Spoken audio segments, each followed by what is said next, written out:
वेगवेगळ्या भावना त्या ठिकाणी निर्माण करण्याचा प्रयत्न होईल, पण या कुठल्याही गोष्टींनी विचलित होण्याचं कारण याकरता नाहीये की या निवडणुकीमध्ये मोदीजींना आपल्याला मतदान करायचं आहे। देशामध्ये मोदीजींनी गेल्या 10 वर्षामध्ये केलेला विकास आपण बघितला। देशातल्या 20 कोटी लोकांना झोपडीतून पक्क्या घरात आणणारे मोदीजी, 55 कोटी लोक ज्यांच्या घरात शौचालय नव्हतं त्यांच्या घरी शौचालय देणारे मोदीजी, 50 कोटी लोक ज्यांच्या घरी चुलीवर स्वयंपाक व्हायचा त्यांना गॅस देणारे मोदीजी, 60 कोटी लोक ज्यांच्या घरच्या महिलांना हंडा घेऊन विहिरीवर नाहीतर नदीवर जावं लागायचं त्यांच्या घरी शुद्ध पिण्याचं पाणी पोचवणारे मोदीजी, 50 कोटी लोक ज्यांना त्या ठिकाणी रोग झाला तर इलाज कुठून करायचा असा प्रश्न होता त्यांच्यापर्यंत आयुष्यमान भारतच्या माध्यमातून इलाज पोचवणारे मोदीजी, या देशामध्ये 80 कोटी लोकांना 2020 पासून मोफत राशन देणारे मोदीजी, आमच्या तरुणाईला मुद्राच्या माध्यमातून त्या ठिकाणी बिना तारण आणि बिना गॅरंटीचं लोन देणारे मोदीजी, 50 कोटीपेक्षा जास्त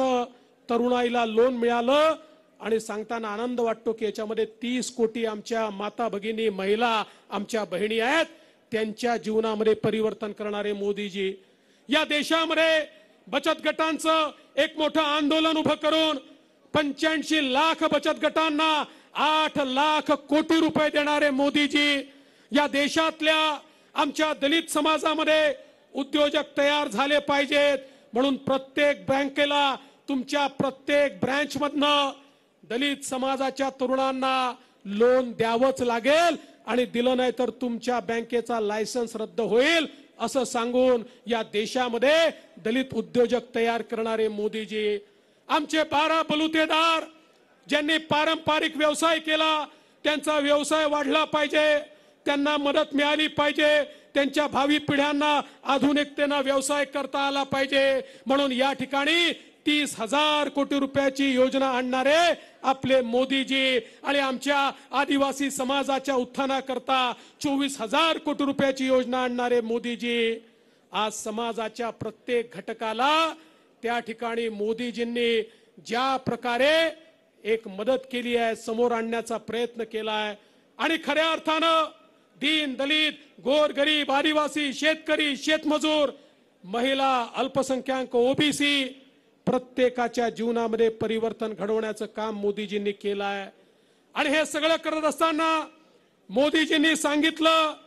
पिछले 10 साल तो केवल ट्रेलर था, असली पिक्चर अभी बाकी है। पुढच्या 5 वर्षामध्ये एक बदललेला भारत आपल्याला पाहायला मिळणार आहे, एक मजबूत भारत, जो भारत संरक्षित आहे, ज्या भारताकडे कोणी वाकडी नजर करून पाहू शकत नाही अशा भारताच्या निर्मितीची ही निवडणूक आहे। ही गल्ली बोळातली निवडणूक नाही आहे बंधू भगिनींनो, या देशाची सुरक्षा कोण करू शकतं, गरिबाचा विकास कोण करू शकतं, देशामध्ये इन्फ्रास्ट्रक्चर कोण तयार करू शकतं, या सगळ्या गोष्टींचा फैसला करणारी निवडणूक आहे आणि म्हणून मी बारामतीकरांना एवढीच विनंती करण्याकरता आलो आहे, महाराष्ट्रामध्ये एकनाथरावजी शिंदे अजितदादा आम्ही सगळे मिळून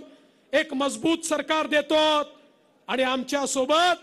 आमच्या डोक्यावर मोदीजींचा हात आहे, मोदीजींचा आशीर्वाद आहे, केंद्र सरकारची साथ आहे आणि त्याच वेळी बारामतीतून देखील तुम्ही 400 पार मध्ये बारामतीचा प्रतिनिधी पाठवला तर मला विश्वास आहे की बारामतीच्या विकासाच्या प्रयत्नांना या ठिकाणी मोठी मदत मिळेल आणि म्हणून फार वेळ आपला घेणार नाही एवढीच विनंती करतो,